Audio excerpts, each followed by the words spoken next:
Russia, known for its vast expanse, has been quietly expanding its territory. But how and where is this happening? This intriguing question sets the stage for an exploration into the strategic and often subtle maneuvers Russia employs to extend its influence and control over various regions. From historical conquest to modern-day tactics, Russia's expansional ambitions have evolved, but the underlying drive remains potent.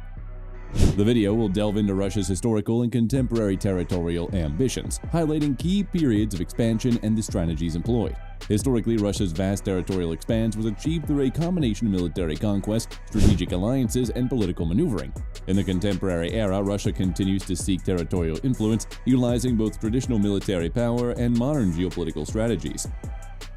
The video will provide an in-depth analysis of Russia's historical expansion during the Imperial and Soviet eras, as well as the significant territorial challenges following the dissolution of the Soviet Union.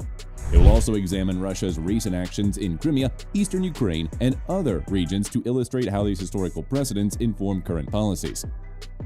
During the era of the Imperial Russia, the empire expanded its territory significantly into Siberia, Central Asia, and the Caucasus. This expansion was driven by a desire for resources, strategic depth, and access to new trade routes. For instance, the conquest of Siberia in the 16th and 17th centuries opened up vast lands rich in fur, minerals, and other natural resources. The expansion into Central Asia during the 18th and 19th centuries brought Russia into direct competition with the British Empire, particularly in regions like Kazakhstan, Uzbekistan, and Turkmenistan. This period, known as the Great Game, saw Russia establishing control over vast swaths of territory through military campaigns and the establishment of colonial administrations.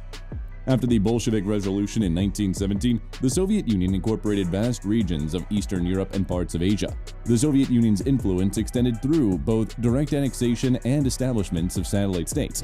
Eastern European countries like Poland, East Germany, Hungary, Czechoslovakia, and Romania came under Soviet control, forming a buffer zone against the West.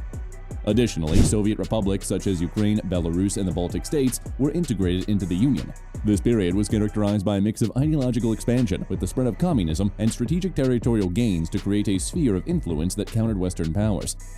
The disintegration of the Soviet Union in 1991 led to the significant territorial changes, with 15 republics gaining independence. This period marked a complex transition for Russia, which faced the challenge of redefining its territorial boundaries and influence. Despite the loss of Soviet-era territories, Russia has continued to exert influence over its former republic through political, economic, and military means. The Commonwealth of Independent States was established to maintain ties with former Soviet republics, although its effectiveness has varied. Russia's actions in Crimea in 2014, where it annexed the peninsula following its controversial referendum, and its ongoing involvement in eastern Ukraine, are examples of post-Soviet territorial ambitions. These moves reflect a blend of historical claims, strategic interests, and geopolitical maneuvering aimed at reassuring Russia's influence in its near abroad. In 2014, Russia annexed Crimea, a move that sparked international condemnation and geopolitical tensions. Crimea holds immense historical and strategic importance for Russia. Historically, Crimea was part of Russia until 1915, when it was transferred to Ukraine under Soviet leader Nikita Khrushchev. The peninsula holds significant cultural and strategic value, with its naval base at Sevastopol serving as the headquarters of Russia's Black Sea Fleet, crucial for projecting naval power into the Mediterranean and beyond. The annexation itself was prompted by a controversial referendum held in Crimea, which was denounced by Ukraine and many Western countries as illegitimate. Russia argued that the annexation was a response to the protection of ethnic Russians and Russian speakers in Crimea amid political instability in Ukraine following the Euromaidan protests. The international community, including the United States, European Union, and the Western nations, swiftly condemned Russia's actions in Crimea. Numerous sanctions were imposed on Russia in response, targeting key sectors of its economy and individuals close to the Kremlin. From a legal standpoint, the annexation violated Ukraine's sovereignty and territorial integrity, as affirmed by international agreements and norms such as the United Nations Charter and the Helsinki Final Act. The United Nations General Assembly passed a resolution condemning the annexation, though Russia vetoed a corresponding resolution in the UN Security Council. Since the annexation, Crimea has been administered as two federal subjects of the Russian Federation, the Republic of Crimea and the federal city of Sevastopol. Russia has heavily invested in Crimea's infrastructure and economy, including the construction of a bridge linking Crimea to mainland Russia over the Kerch Strait. The annexation remains a contentious issue in international relations, with Ukraine and most of the world refusing to recognize Crimea as part of Russia. The ongoing dispute underscores broader tensions between Russia and the West over territorial integrity and geopolitical influence in Eastern Europe. Russia has significantly bolstered its military presence in the Arctic region in recent years, viewing it as a critical area for both strategic defense and resource exploitation. The Arctic holds vast untapped reserves of oil, natural gas, and minerals, which are increasingly accessible due to melting ice caused by climate change. Russia has reopened and modernized Soviet-era military bases in the Arctic, establishing new airfields, ports, and radar stations. This buildup is aimed at securing Russia's northern borders, maintaining control over Arctic shipping routes like the Northern Sea Route, and protecting its economic interests in the region. The Arctic's strategic importance extends beyond resource extraction to include military defense and global shipping routes. Control over Arctic waters and territories allows Russia to project power into the North Atlantic and Pacific Oceans, influencing global maritime trade and naval operations. The Northern Sea Route, which stretches along Russia's Arctic coast from Europe to Asia, has the potential to become a lucrative alternative to traditional shipping routes, significantly reducing transit times between Asia and Europe. This strategic advantage has drawn increased attention from the Arctic Council member states and other global powers, leading to concerns over potential militarization and environmental impacts. Russia's military buildup in the Arctic has heightened geopolitical tensions with neighboring Arctic states, particularly NATO members like Norway and the United States. There are concerns about the militarization of the Arctic and the potential for conflicts over resource exploitation and territorial claims. Moreover, the environmental consequences of increased military activity and infrastructure development in fragile Arctic ecosystems remain a significant concern. Melting snow and thawing permafrost due to climate change pose environmental challenges that could exacerbate geopolitical tensions and affect global climate patterns.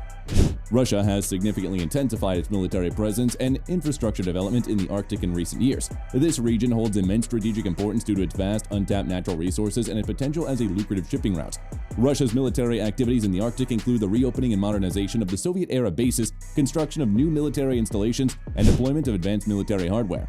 For instance, Russia has established new airfields, ports, and radar stations across its Arctic coastline, bolstering its ability to monitor and defend its northern territories. The Arctic region is crucial for Russia's defense strategy and geopolitical ambitions. Control over Arctic waters not only enhances Russia's ability to project power into adjacent regions, but also provides strategic advantages in global maritime trade. The Northern Sea Route, which traverses Russia's Arctic coast, has the potential to become a major shipping lane between Asia and Europe, significantly reducing transit times compared to traditional routes through the Suez Canal. Moreover, the Arctic's vast oil and gas reserves offer economic opportunities that Russia aims to exploit and increasing global energy demands. Russia's military buildup in the Arctic has raised concerns among neighboring Arctic states and global powers, including NATO members. Russia's involvement in Georgia's breakaway regions of South Ossetia and Abkhazia has been a source of significant tension and conflict. Following the collapse of the Soviet Union, both regions declared independence from Georgia, leading to armed conflicts in the early 90s. In 2008, Russia intervened militarily in support of the separate regions, resulting in the brief Russo-Georgian War. Since then, Russia has maintained a military presence in South Ossetia, which was recognized by Russia as independent states, but considered by the international community as Georgian territories. Russia's annexation of Crimea in 2014 and its ongoing support for separatist movements in eastern Ukraine have fueled protracted conflicts and strained relations between Russia and Ukraine. The annexations of Crimea followed Ukraine's Euromaidan protest, which led to the ousting of pro-Russian President Viktor Yanukovych. Russia's annexation was widely condemned by Ukraine and the international community, leading to the sanctions against Russia. In eastern Ukraine, Russia has supported the separatist groups in Donetsk and Luhansk regions, providing military assistance and political backing. The conflict was resulting in thousands of casualties and displaced persons, exacerbating tensions between Russia and Western nations. The Minsk agreements, aimed at achieving a ceasefire and political resolution, have seen intermittent successes and failures, reflecting the complex geopolitical dynamics at bay. The Minsk agreements, brokered by France, Germany, Ukraine, and Russia, outline a roadmap for resolving the conflict in eastern Ukraine. However, the implementation of these agreements have been made fraught with challenges, including violations of ceasefires and disagreements over political reforms and territorial control. The conflict in Ukraine has broader implications for European security and stability, impacting relations between Russia and NATO members. Russia plays a pivotal role in global energy markets, particularly in supplying natural gas and oil to Europe and Asia through extensive pipeline networks. Gazprom, Russia's state-owned energy company, operates a major pipeline such as Nord Stream and Turk Stream, which transports natural gas directly to European markets, bypassing traditional trade routes through Ukraine. These pipelines provide Russia with significant leverage over energy-dependent countries in Europe, influencing economic policies and energy security strategies. For instance, disputes over gas prices or supply interruptions have geopolitical implications, affecting both Russia's relations with its neighbors and its influence in European affairs. Looking forward, Russia's expansionist ambitions are likely to focus on consolidating influence in regions where its historical ties or strategic interests lie. This includes maintaining dominance in Crimea and eastern Ukraine, where separatist movements aligned with Russia interests persist despite international condemnation. Additionally, Russia may seek to assert control over the Arctic resources and shipping routes as ice melts due to climate change, presenting new opportunities for economic and military expansion in the region. Ambition could also extend to leveraging energy diplomacy and economic partnerships, such as through the Eurasian Economic Union, to further integrate neighboring states under Russian influence.